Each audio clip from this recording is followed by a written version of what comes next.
Norfolk Southern shares finishing the day lower after reporting results this morning. The railroad reporting adjusted earnings of $3.32 per share, but Norfolk Southern also taking a charge of $387 million in the quarter tied to the February derailment of a train in East Palestine, Ohio, that resulted in the release of toxic chemicals.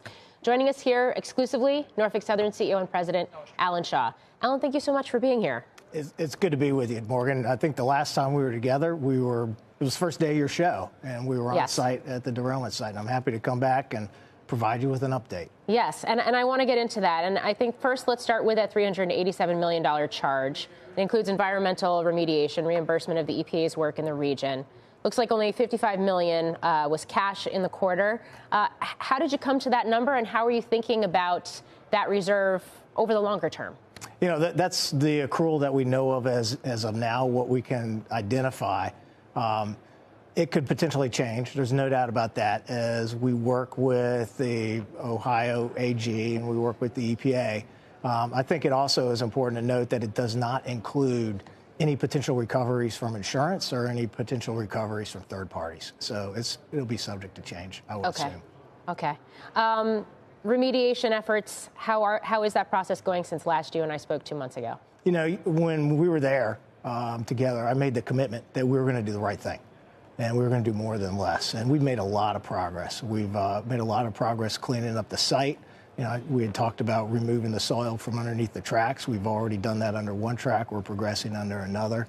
And we're focused on community assistance as well and investing in East Palestine to help it thrive. We got about 300 people, either NS employees or NS contractors, that are there 7 days a week, really working to help the community recover. When you do talk about investing in the community, investing in the area, I mean, expectations for how long all of this will take? You know, we're going to be there as long as it takes. I'm going to see this through. You know, we said that we were going to do the right things for East Palestine, and that includes working directly with the EPA. I visited with the EPA administrator, and I pledged my full support. We're working underneath them, under the UAO, and we're making a lot of progress on the cleanup. We're also making a lot of progress in investing in the community, and it's not just writing a check, although, you know, financial assistance is an important component of it. It's also our personal involvement. And I've been back. I was there like in the immediate aftermath of the derailment, as you know, and I've been back almost every week since, getting feedback from the community on what we can do to help them recover and help the community thrive. Okay. You've also been spending a lot of time in D.C. You've testified multiple times on the Hill. We've got rail safety legislation that's been proposed by a number of lawmakers as well. Is it inevitable that we're going to see changes to the regulation come to the industry? You know, we, as a rail industry, we understand the important role we play in the U.S. economy, and we take safety very, very seriously. And you've seen over time that derailments are down and hazardous material releases are down. We can always do better. And so I've said that I'll take an industry-leading role in advancing safety initiatives. You know, the NTSB's preliminary report said that the NS crew was doing everything right, that all of our safety features were operating as designed, and they're focused on a rail car that the rail industry doesn't own. And so what that means is it's going to require an industry-wide response, which includes customers and rail car builders and certainly railroads themselves.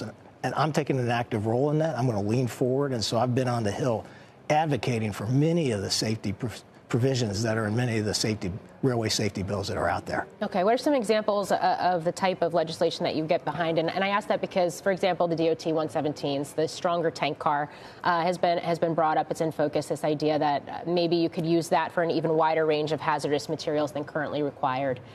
Is that an example of the type of, I guess, regulation that would make sense and ultimately continue to help the safety record of a railroad such as yours? Yeah, there's no doubt. That makes perfect sense, right? And the rail industry has been advocating for tighter standards on tank cars for about 8 years. Advanced notification for first responders. And, you know, as you and I talked about, they were the heroes here. The first responders who rushed to the scene did a lot for East Palestine. And in response to that, we established a regional first responder training facility in Ohio, and thanks to them, and expressing our appreciation, all right? And it gives us an opportunity to further train first responders from Ohio and Pennsylvania and West Virginia. There's also more R&D for wayside detectors. There's triennial reviews of of industry tank car or industry car inspection standards. So there's a number of things that we absolutely are getting behind. Okay.